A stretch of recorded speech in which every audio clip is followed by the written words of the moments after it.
الحمد للہ وکفى وسلام علی عبادہ الذین اصطفى خصوصا علی افضلہم وخاتم النبیین محمد الامین وعلی آلہ واصحابہ اجمعین اما بعد اعوذ باللہ من الشیطان الرجیم بسم اللہ الرحمن الرحیم فَأْتِيَا فِرْعَوْنَ فَقُولَا إِنَّا رَسُولُ رَبِّ الْعَالَمِينَ أَنْ أَرْسِلْ مَعَنَا بَنِي إِسْرَائِيلَ قَالَ أَلَمْ نُرَبِّكَ فِينَا وَلِيدًا وَلَبِثْتَ فِينَا مِنْ عُمُرِكَ سِنِينَ وَفَعَلْتَ فَعْلَتَكَ الَّتِي فَعَلْتَ وَأَنْتَ مِنَ الْكَافِرِينَ صدق اللہ العظیم۔ رب اشرح لی صدری ویسر لی امری واحلل عقدۃ من لسانی یفقہوا قولی۔ اللہم ربنا الہمنا رشدنا وعذنا من شرور انفسنا، اللہم ارنا حق حقا وارزقنا اتباعہ وارنا باطلا باطلا وارزقنا اجتنابہ، آمین یا رب العالمین۔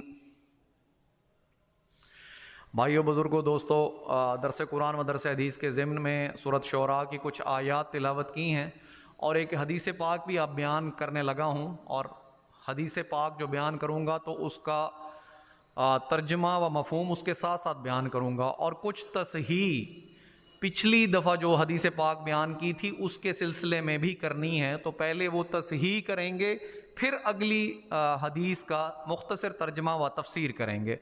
عن عوف رضی اللہ تعالی عنہ، عن عوف بن مالک رضی اللہ تعالی عنہ، روایت ہے عوف بن مالک رضی اللہ تعالی عنہ سے، قال قال رسول اللہ صلی اللہ علیہ وسلم، کہ فرمایا رسول اللہ صلی اللہ علیہ وسلم نے، یا لیتنی لقیت اخوانی۔ کچھ الفاظ کی تصحیح تھی جو پچھلی دفعہ میں الفاظ صحیح نہ بول پایا تھا، اس کی تصحیح آج کر رہا ہوں، کہ حضور صلی اللہ علیہ وسلم نے فرمایا کہ کاش، حسرت کی کہ کاش میری ملاقات ہو جائے میرے بھائیوں سے۔ تو صحابہ کرام پریشان ہو گئے، قالوا السنا اخوانک، کہا کہ کیا ہم آپ کے بھائی نہیں؟ قال بلا، کہا کیوں نہیں، تم بھی میرے بھائی ہو، ولیکن قوم یجیئون من بعدکم، لیکن ایک ایسی قوم آئے گی تمہارے بعد، یؤمنون بی ایمانکم، وہ میرے اوپر ایسے ایمان رکھے گی جیسے تم ایمان رکھتے ہو،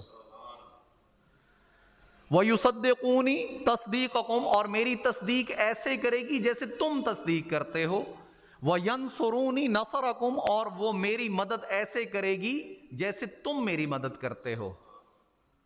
فَيَا لَيْتَنِي لَقِيتُ إِخْوَانِي، تو کاش میری ملاقات ہو جائے میرے ان بھائیوں سے۔ یہ حدیث پاک پچھلے جمعہ میں نے بیان فرمائی تھی، اس کا ترجمہ و تفسیر بھی بتا دیا تھا۔ جو آج کی حدیث ہے وہ بھی اس سے ملتی جلتی ہے۔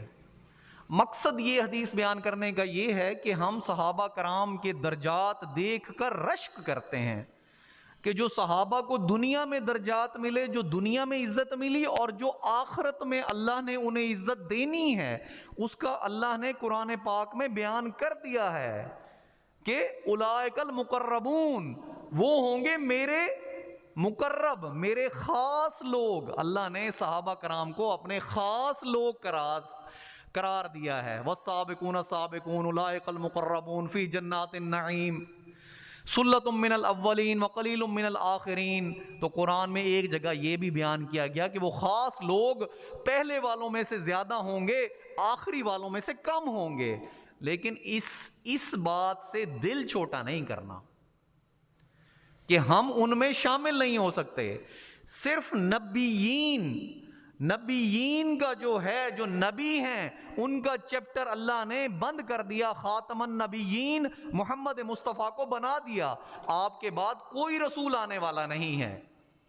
اس بات پر ہمارا 200% یقین ہے کہ خاتم النبیین آ چکے، ان کے بعد اب کوئی اور رسول آنے والا نہیں ہے۔ ایک چیپٹر اللہ نے بند کر دیا، لیکن آج بھی شہداء کا چیپٹر بھی خالی ہے، شہداء کا چیپٹر بھی کھلا ہوا ہے، خالی نہیں، کھلا ہوا ہے۔ صدیقین کا چیپٹر بھی کھلا ہوا ہے، صالحین کا چیپٹر بھی کھلا ہوا ہے، تو ہم ان 3 کیٹیگریز میں تو شامل ہو سکتے ہیں۔ جب ہم ان 3 کیٹیگریز میں شامل ہو سکتے ہیں تو اس کا مطلب ہے کہ پھر صحابہ کرام کے قریب قریب تو پہنچ سکتے ہیں، لیکن کچھ شرائط ہیں، ان شرائط پہ عمل کرنا پڑے گا۔ اب جو حدیث بیان کر رہا ہوں سنو، غور سے سنو اور دل میں اتارو۔ عن صالح بن جبیر، یہ صالح بن جبیر سے روایت ہے، یہ تابعی ہیں، یہ تابعی ہیں، مطلب حضور کو دیکھا نہیں مگر حضور کے صحابی سے ملاقات ہوئی۔ جس نے حضور کو دیکھا نہ ہو اور حضور کے صحابی سے ملاقات ہوئی ہو وہ تابعی کہلاتا ہے۔ تو یہ تابعی ہیں، یہ ان سے روایت ہے۔ یہ کیا کہہ رہے ہیں؟ قال قادم علینا ابو جمعۃ الانصاری، کہا انہوں نے کہ چل کر آئے ہمارے پاس ابو جمعۃ الانصاری۔ اب یہ صحابی رسول ہیں، ابو جمعۃ الانصاری صحابی رسول ہیں۔ تو اب آگے کی جو حدیث ہے وہ کون بیان کر رہا ہے؟ ابو جمعۃ الانصاری بیان کر رہے ہیں۔ قال كنا مع رسول اللہ صلی اللہ علیہ وسلم، فرمایا انہوں نے کہ ہم تھے حضور پاک محمد مصطفیٰ احمد مجتبیٰ کے ساتھ۔ کتنے خوش نصیب لوگ تھے جو محمد مصطفیٰ کے ارد گرد تھے، جنہوں نے محمد مصطفیٰ کو اپنی آنکھوں سے دیکھا۔ وہ آنکھیں کتنی خوش نصیب تھیں۔ جنہوں نے ان کی آواز پاک اپنے کانوں سے سنی، وہ کان کتنے خوش نصیب تھے۔ آج ہمیں حسرت ہے، لیکن اس حسرت کو پورا ہم اپنے عمل سے کر دیتے ہیں کہ اگر عمل آج کر جائیں گے تو قیامت کے روز آب کوثر حضور اپنے ہاتھ سے پیش کریں گے، پھر پہچان لیں گے ہمیں بھی کہ یہ بھی میرے ہیں، یہ بھی میرے ہیں۔ تو اب ابو جمعۃ الانصاری کیا کہہ رہے ہیں؟ قال كنا مع رسول اللہ صلی اللہ علیہ وسلم، کہ ہم تھے حضور صلی اللہ علیہ وسلم کے ساتھ، ومعنا، اور ہمارے ساتھ معاذ بن جبل، عشرہ، معاذ بن جبل بھی ہمارے ساتھ تھے۔ کون تھے معاذ بن جبل؟ عشرۃ المبشرہ میں سے ہیں۔ یہ 10 صحابی ایسے ہیں جنہیں حضور نے جنت کی بشارت اسی دنیا میں دے دی۔ سوچو تو صحیح میرے بھائیو، جسے جنت کی گارنٹی سے دنیا میں مل جائے اس کا کیا، اس کی خوش نصیبی کیا ہوگی، اس کی خوش بختی کیا ہوگی۔ تو معاذ ابن جبل بھی وہ کہتے ہیں ہمارے ساتھ موجود تھے۔ مطلب حدیث بیان کرنے کا مقصد یہ ہے، معاذ ابن جبل کے موجود ہونے کا مقصد یہ ہے کہ بہت بڑے لیول کے صحابی موجود تھے اس محفل میں۔ فقلنا یا رسول اللہ، تو ہم نے پوچھا اے اللہ کے رسول، حل من احدم اعظم منکم اجرا، کہ کیا ہم سے بھی اجر میں کوئی زیادہ ہوگا؟ اب پوچھ کون رہے ہیں؟ ابو جمعۃ الانصاری، معاذ ابن جبل، عشرہ مبشرہ میں شامل ہیں، جنت کی بشارت مل چکی۔ آج ہم کس کے لیے زیادہ سے زیادہ کوشش کرتے ہیں کہ یا اللہ ہمیں اصحاب الیمین میں تو شامل کر لیجیو، دائیں ہاتھ والوں میں تو ڈال دیجیو، شرمندگی سے بچا لیجیو۔ اور وہ جنت کی بشارت لیے بیٹھے ہیں، وہ پوچھ رہے ہیں حضور سے حل من احد اعظم منکم اجرا، کہ ہم سے بہتر بھی اجر میں کوئی ہوگا؟ حضور سے سوال کر رہے ہیں اور آگے خود کہہ رہے ہیں آمنا بکا، ہم آپ پر ایمان لائے، واتبعناکا، اور ہم نے آپ کی پیروی کی۔ یہ صحابی رسول کہہ رہے ہیں۔ حضور صلی اللہ علیہ وسلم کا جواب سن لیجئے، قال، کہا، ما یمنعکم من ذالک، تمہیں اس چیز سے کس بات نے روک کے رکھا؟ تمہیں کون سی بات میرے اوپر ایمان لانے اور میری پیروی کرنے سے روک سکتی ہے؟ وَرَسُولُ اللَّهِ بَيْنَ أَظْهُرِكُمْ، جبکہ اللہ کا رسول تمہارے درمیان موجود ہے، وَيَأْتِيكُمْ بِالْوَحْيِ مِنَ السَّمَاءِ، اور وہی آتی ہے تمہارے سامنے آسمان سے۔ تو تمہیں کس چیز نے روک کے رکھا کہ تم میرے اوپر ایمان نہ لاؤ اور میری پیروی نہ کرو، جبکہ اللہ کا رسول تمہارے درمیان موجود ہے اور تمہارے سامنے وحی آتی ہے آسمان سے؟ آگے سنیے حضور پاک نے کیا کہا۔ میرے بھائیوں، بہت بڑی خوشخبری ہے آپ کے لیے، دلوں کو تھام لو۔ بہت خوش نصیب لوگ ہیں آج بھی ہم بل قوم یاتون من بعدکم، حضور نے فرمایا لیکن ایک قوم تمہارے بعد ایسی آئے گی، یاتیہم کتاب بین لوحین، حضور نے کہا ان کے پاس کتاب آئے گی دو گتوں کے درمیان، ان کے پاس کتاب آئے گی بین لوحین، دو گتوں کے درمیان کتاب آئے گی، تو وہ کیا کریں گے؟ یؤمنون بی، اس کتاب پر ایمان رکھیں گے، ویفعلون بما فیہ، اور عمل کریں گے جو کچھ اس کتاب میں لکھا گیا ہے، اولئک اعظم منکم اجرا، وہ اجر میں تم سے زیادہ ہوں گے۔ کچھ بچ گیا میرے بھائیوں؟ اتنی بڑی بشارت، اتنی بڑی خوشخبری محمد رسول اللہ دے رہے ہیں اپنے ان صحابیوں کو جو کہ جنت کی بشارت لیے بیٹھے ہیں۔ آج ہم اس مرتبے پر کیسے پہنچ سکتے ہیں کہ صحابہ کرام کے پاس تو پہنچ جائیں، والسابقون السابقون میں تو شامل ہو جائیں؟ ہو سکتے ہیں، مگر ایمان رکھنا پڑے گا اس کے ایک ایک لفظ پر۔ ایمان بھی کیسا؟ بے شک وہ لوگ، اللہ تعالیٰ نے قرآن کریم میں فرمایا ہے آمنوا باللہ ورسولہ ثم لم یرتابوا، میں نے یہ آیت آپ کو پہلے بھی سنائی تھی کہ بے شک وہ لوگ جو اللہ پر ایمان لائے اور اس کے رسول پر ایمان لائے، ثم لم یرتابوا، پھر وہ کسی شک میں مبتلا نہیں ہوئے، وجاہدوا باموالہم وانفسہم فی سبیل اللہ، انہوں نے جہاد کیا اللہ کے راستے میں اپنی مال سے بھی اپنی جانوں سے بھی، اولئک ھم الصادقون، یہی لوگ سچے ہیں۔ تو میرے بھائیوں، اگر سچا بننا ہے، محمد رسول اللہ کے صحابہ میں شامل ہونا ہے، والسابقون السابقون میں شامل ہونا ہے، تو اس کتاب کے ایک ایک لفظ پہ ایمان رکھنا ہوگا۔ ایمان بھی ایسا قلبی ایمان جو دل میں اترا ہوا ہو ایمان، اس کتاب کے کسی لفظ کے بارے کوئی شک و شبہ نہ ہو۔ شک و شبہ کیا ہے؟ شک و شبہ یہ ہے کہ ایک تکذیب عملی ہے کہ اس کتاب کو پڑھ لیا، ترجمہ بھی پڑھ لیا، تفسیر بھی کسی سمجھنے والے سے سمجھ لی، لیکن عمل نہیں کیا۔ جہاں دنیا سامنے آئی، کلا بل تحبون العاجلہ، اللہ نے قرآن پاک میں فرمایا ہرگز نہیں، تم تو پسند کرتے ہو، کلا بل تحبون العاجلہ، عاجلہ کہتے ہیں قریب کی چیز کو، تم تو پسند کرتے ہو اس قریب کی چیز کو، دنیا کو، یہ دنیا قریب کی چیز ہے نا، تم اسے پسند کرتے ہو، کلا بل تحبون العاجلہ وتذرون الآخرہ، اور تم نے آخرت کو پس پشت ڈالا ہوا ہے۔ آج ہمارا کام یہی ہے میرے بھائیوں، یہاں بیٹھ کے کچھ سخت باتیں کر جاتا ہوں میں، یقین مانو یہ باتیں میرے لیے سب سے پہلے اور پھر آپ کے لیے بہت اہم ہیں۔ ہماری آخرت کا تعلق ہے، ہماری آباداً آبادا کی زندگی کا تعلق ہے اس بات سے۔ پوری یہ تو 60-70 سال کی زندگی ہے جو آباداً آبادا کی زندگی ہے۔ آپ کا سب سے بڑا ہمدرد وہ ہے جو آپ کی اس زندگی کی فکر کرے آپ کے لیے۔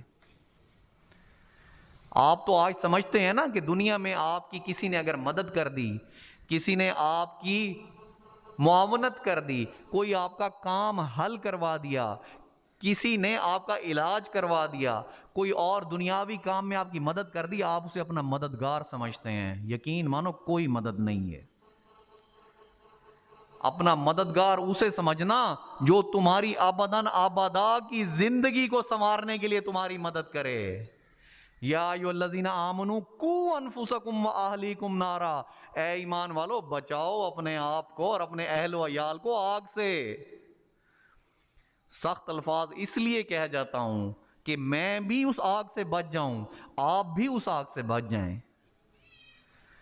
جس دن وہاں جنت میں ہم سب اسی طرح چہرے کٹھے بیٹھے ہوں گے تو یاد کریں گے اس جگہ کو کہ ایک جگہ ایسی تھی دنیا میں جہاں بیٹھ کر اللہ کے قرآن کو سمجھنے کی کوشش کرتے تھے، اور اس کے بدلے آج رب نے نواز دیا ہے۔ میرے بھائیو یاد رکھنا، یہ جگہ بھی گواہی دے گی تمہارے لیے، یومئذ تحدث اخبارہا، اللہ نے قرآن میں کہہ دیا ہے کہ اس دن زمین تمہارے خلاف گواہی دے گی، یا تمہارے حق میں گواہی دے گی یا تمہارے خلاف گواہی دے گی۔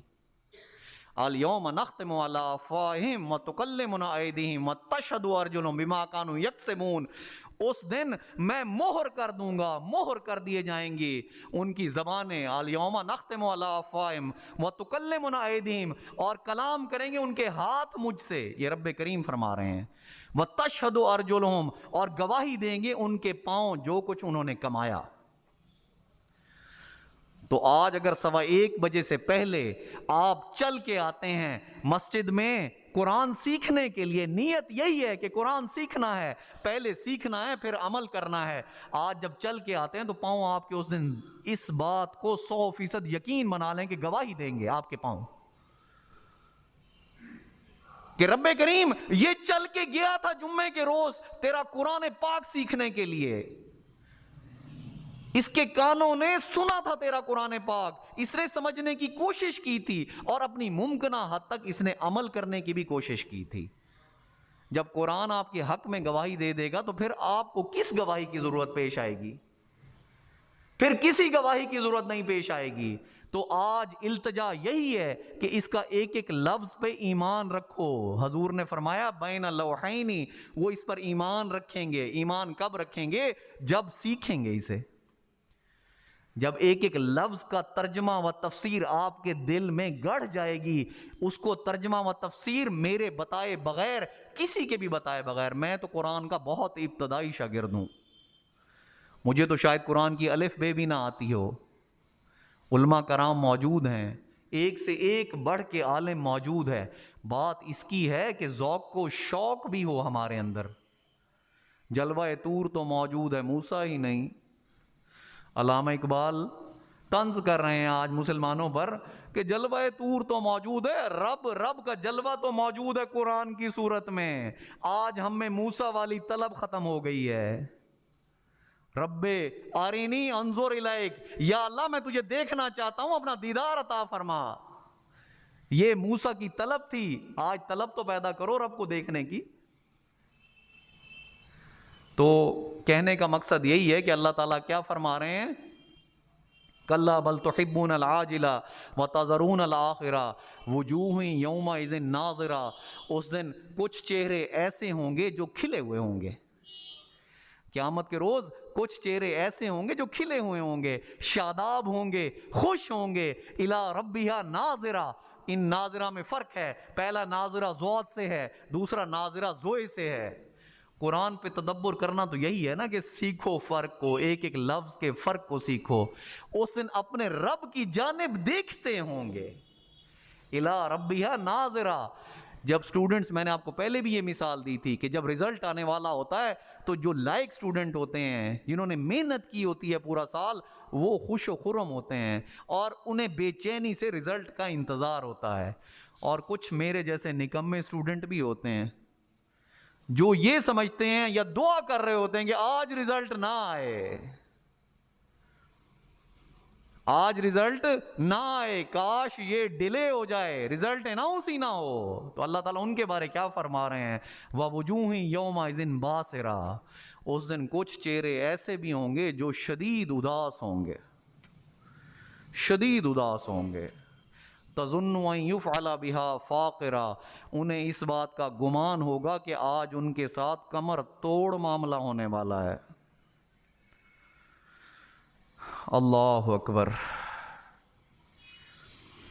اس دن انہیں یہ گمان ہوگا کہ آج ان کے ساتھ کمر توڑ معاملہ ہونے والا ہے۔ میرے بھائیو، وَأَمَّا مَنْ أُوتِيَ كِتَابَهُ بِشِمَالِهِ فَيَقُولُ يَا لَيْتَنِي لَمْ أُوتَ كِتَابِيَهْ، کہ ہائے ہائے کاش یہ حساب کتاب دیا ہی نہ جاتا، وَلَمْ أَدْرِ مَا حِسَابِيَهْ، اور مجھے میرے حساب کا پتہ ہی نہ چلتا آج، یا لیتہا کانت القاضیہ، موت نے میرا کام تمام کر دیا ہوتا۔ یہ کہہ رہے ہوں گے وہ جن کے بائیں ہاتھ میں حساب نامہ دے دیا جائے گا۔ تظن ان یفعل بها فاقرہ، کلا اذا بلغت التراقیہ، اور اللہ تعالیٰ کہتے ہیں ہرگز نہیں کہ جب جان آ کر پھنس جائے گی ان ہنسلیوں کی ہڈی میں، وقیل من راق، تو تم کہو گے بلاؤ بلاؤ کسی جھاڑ پھونک کرنے والے کو بلا لو، کاش کہ وہ اسے زندگی بخش سکے۔ ڈاکٹروں، حکیموں، طبیب، اطباء سب نے جواب دے دیا۔ وَظَنَّ أَنَّهُ الْفِرَاقُ، اس بندے کو پتہ چل جائے گا کہ اب جدائی کا وقت آ چکا ہے، جدائی کا وقت آ چکا ہے۔ وَالْتَفَّتِ السَّاقُ بِالسَّاقِ، موت کی تکلیف ایسی ہوگی کہ پنڈلی پہ پنڈلی چڑھ جائے گی۔ إِلَىٰ رَبِّكَ يَوْمَئِذٍ الْمَسَاقُ، اس دن تجھے رب کی طرف دھکیل دیا جائے گا۔ میرے بھائیو، قرآن کی آیات ہیں، سختی میں صرف اس لیے کہتا ہوں کہ سخت ہے معاملہ، فضائل کی بات نہیں بتاتا، معاملہ ہے ایمان کا، معاملہ ہے آگ سے بچنے کا۔ ایک ایک چیز اپنی دیکھو، اپنے گریبانوں میں جھانکو، کہیں کوئی سود کا کوئی چیز، سود کا کوئی لقمہ ہمارے رزق میں شامل تو نہیں ہو رہا، کہیں کسی کے بینکس کے اکاؤنٹ کوئی سیونگ اکاؤنٹ تو نہیں ہے، کہیں کسی انشورنس کی کمپنی میں پیسے تو نہیں دیے ہوئے، کہیں کسی شخص کو پیسے تو نہیں دیے کہ مجھے پروفٹ دے دے۔ میرے بھائیو، اپنے رزق کو دیکھو پہلے۔ کیوں؟ کیونکہ حلال رزق ہوگا تو اعمال تولے جائیں گے۔ ایمان کے بعد حلال رزق ہوگا تو قیامت کے روز اعمال کو تولا جائے گا، ورنہ ہباء منصورا، راکھ کی طرح اڑتے پھریں گے، بڑے بڑے عمل بھی راکھ کی طرح اڑتے پھریں گے۔ اگر رزق پاک اور حلال نہ ہوا تو آج اپنے گریبانوں میں جھانکو کہ ہمارے کسی بینک میں سیونگ اکاؤنٹس تو نہیں، کہیں سے ہم سود کا کوئی لقمہ تو نہیں کھا رہے، کسی سے ایسا ادھار تو نہیں لیا ہم نے جس میں ہمیں سود دینا پڑے، رقم بڑھا کے دینی پڑے۔ سود لینا اور دینا دونوں حرام ہیں۔ یہی چیک کرو آج جا کے کہ اپنے رزق کو چھانو، کھنگالو، دیکھو کہ کہیں کوئی سود کا اس میں لقمہ تو شامل نہیں، کہ ایسا نہ ہو کہ آخرت کے دن پھر شرمندگی کا سامنا کرنا پڑے، پھر نیکیوں کے انبار بھی لائیں گے۔ حضور محمد مصطفیٰ احمد مجتبیٰ کی کنفرم حدیث ہے، فرمایا ایک شخص حرم میں کھڑا ہوگا اور اس میں بال اور چہرہ اور اس کا لباس مٹی سے اٹا ہوا ہوگا، مطلب طویل سفر کر کے آیا ہوگا، گرد آلود ہوگا، غلاف کعبہ کو پکڑ کر گریہ و زاری کر رہا ہوگا، دھاڑ دھاڑ رو رہا ہوگا، رب سے معافی طلب کر رہا ہوگا، اس کی دعا قبول نہیں کی جائے گی۔ کیوں؟ کیونکہ اس کے پیٹ میں حلال رزق نہیں ہوگا، اس کے پیٹ میں حلال رزق نہیں ہوگا۔ آج کے سبق کا ایک یہی چیز گھر لے کے جاؤ کہ چھانو اپنے رزق کو، دیکھو کہیں کوئی لقمہ حرام کا شامل تو نہیں ہو رہا، کہیں سود کی کوئی رمق تو نظر نہیں آ رہی، کہیں شک و شبہ بھی نظر آ رہا ہے تو چھوڑ دو، نقصان ہوتا ہے تو ہونے دو۔ اس دنیا کا کوئی نقصان نہیں، 60-70 سال کی زندگی ہے، اور جہاں ٹریلینز ایئر آباداً آبادا کبھی نہ ختم ہونے والی زندگی ہے، اس کا سودا نہ کرنا چھوٹے سے نقصان پہ۔ اپنے گریبانوں میں جا کے جھانک لینا کہ کوئی حرام کا لقمہ ہمارے رزق میں شامل تو نہیں ہو رہا، اگر ہو رہا ہے تو آج سے ختم کر دینا، آج سے ختم کر دینا۔ یہ تو میں نے ایک منکر آج بیان کیا ہے، ہر دفعہ ایک منکرات کو ہم بحث کرتے جائیں گے تاکہ ہم جب گھر جا کے دیکھیں، اپنے گریبانوں میں جھانکیں، اگر وہ منکر ہمارے اندر موجود ہے تو ہم اسے نکالنے کی کوشش کریں، پھر حضور پاک کی اس حدیث پر ہم صحیح عمل درآمد کریں گے کہ وہ ایمان رکھتے تھے اس پر جیسے صحابہ رکھتے تھے۔ قرآن کے ایک لفظ کو سیکھنا ہے، ہم نے اسے سمجھنا ہے، اسے دل میں اتارنا ہے، پھر درجہ صحابہ کرام کے برابر ملے گا۔ درس قرآن کا آغاز کرتے ہیں، وقت بہت کم ہے، صرف 3 منٹ بچ گئے ہیں۔ کوشش یہی ہوتی ہے کہ اس مختصر سے وقت میں آپ کو کوئی اہم پیغام پہنچا دیا جائے، کل کلاں کو آپ بھی میرے حق میں گواہی دینے والے بن جائیں کہ رب پاک ایک شخص نے ہمیں یہ پیغام پہنچایا تھا اور ہم نے اس پر عمل بھی کیا تھا، تو آج ہمارے عمل کرنے کے باعث تو اس شخص کی بھی مغفرت کر دے۔ سورۃ شعراء کی کچھ آیات، ایک دو آیات کا ترجمہ و تفسیر کرتے ہیں۔ تو واقعہ چل رہا تھا حضرت موسیٰ اور فرعون کے دربار کا۔ میں نے آپ کو بتایا تھا کہ فرعون کا ذیشان دربار لگا ہوا ہے اور حضرت موسیٰ ڈٹ کر کھڑے ہوئے ہیں۔ ایک شخص، ساتھ میں بھائی ہیں حضرت ہارون، تو دو لوگ ڈٹ کر کھڑے ہوئے ہیں ان کے سامنے۔ اتنے عالی شان دربار میں دو لوگ ڈٹ کر کھڑے ہوئے ہیں۔ کیونکہ اللہ کے پیغمبر ہیں، انہیں پتہ ہے کہ اللہ نے انہیں کہہ دیا کہ میں تمہارے ساتھ ہوں سننے والا۔ تو اللہ تعالیٰ فرما رہے ہیں فاتیا فرعون، تو تم دونوں جاؤ فرعون کے پاس، فقولا، اور اسے تم دونوں کہو، انا رسول رب العالمین، ہم ہیں پیغمبر اس جہانوں کے رب کی طرف سے بھیجے ہوئے۔ میرے بھائیو، جسے یہ رتبہ مل جائے اس کی شان کے کیا کہنے، اس کی شان کے کیا کہنے۔ قربان جاؤں میں تمام انبیاء پر، تمام رسولوں پر، تمام صحابی رسولوں پر۔ اب پیغام کیا دینا تھا جو یہ دو پہنچے تھے دربار میں؟ ان ارسل معنا، کہ تو بھیج دے فرعون کو۔ اب چیلنج کر کے کہہ رہے ہیں تو بھیج دے معنا، ہمارے ساتھ، بنی اسرائیل کو۔ بنی اسرائیل سن لیجئے آج، بنی اسرائیل آپ سنتے رہتے ہیں، کبھی آپ نے غور کیا کہ بنی اسرائیل کیا ہے؟ کبھی غور نہیں کیا۔ اسرائیل نام تھا حضرت یعقوب علیہ السلام کا، ان کا لقب اسرائیل تھا، اور حضرت یعقوب کے کم و بیش روایات کے مطابق 12 بیٹے تھے، جس میں حضرت یوسف بھی شامل تھے، حضرت بنیامین بھی شامل تھے۔ یہ ایک والدہ سے تھے، 10 اور والدہ سے تھے۔ تو یہ اسرائیل ان کا لقب تھا۔ ان کے بیٹوں سے جو قوم آگے چلی اسے بنی اسرائیل کہتے ہیں۔ پھر پیغمبروں اور رسولوں کا ایک لمبا سلسلہ اس بنی اسرائیل میں چلا۔ تو یہ بنی اسرائیل ہے۔ آج سے آپ کو بنی اسرائیل کے بارے میں کلیئر ہو جانا چاہیے کہ حضرت موسیٰ اور حضرت ہارون نے کہا کہ بھیج دے ہمارے ساتھ بنی اسرائیل کو۔ اب فرعون غصے میں ہے۔ یہ جو دربار میں فرعون بیٹھا ہے، رشتے میں حضرت موسیٰ کا بھائی لگتا ہے، کیونکہ جس فرعون نے حضرت موسیٰ کو ایڈاپٹ کیا تھا، مطلب پالا تھا، وہ فوت ہو چکا تھا۔ اس کی جگہ تب اس کی اولاد نہیں تھی، تو حضرت موسیٰ کو اس نے لے پالک لیا تھا۔ پھر اپنا بچہ پیدا ہوا جو آج دربار کا مالک ہے، تو رشتے میں چھوٹا بھائی ہوا نا حضرت موسیٰ کا۔ اب یہ چھوٹا بھائی ناراض ہو رہا ہے، کیونکہ بادشاہی کے منصب پر بیٹھا ہے، اور سامنے رشتے میں بڑا بھائی اسے للکار رہا ہے۔ کیونکہ وہ اللہ کی طرف سے بھیجا گیا ہے۔ اب فرعون کیا کہہ رہا ہے، سنو فقرہ۔ قالا، کہا فرعون نے، الم نربکا فینا، کیا تجھے پالا نہیں گیا ہمارے درمیان؟ اپنے بارے کہہ رہا ہے، اپنے محل کے بارے کہہ رہا ہے حضرت موسیٰ سے کہ کیا تجھے پالا نہیں گیا، کیا ہم نے تجھے نہیں پالا فینا ولیدن، کہ جب تو بچہ تھا، ولبستا، اور تو نے گزارے فینا ہمارے درمیان، من عمر کا سنین، عمر کے کئی سال۔ یہ اپنا احسان جتلا رہا ہے حضرت موسیٰ پر کہ کیا تجھے پالا نہیں گیا تھا ہمارے درمیان محل میں، اور تو نے عمر کے کئی سال گزارے ہمارے درمیان، آج تو ہمیں چیلنج کر رہا ہے۔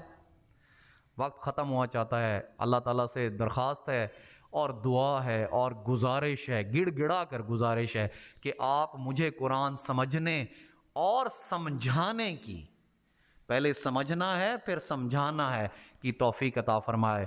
وآخر دعوانا ان الحمد للہ رب العالمین۔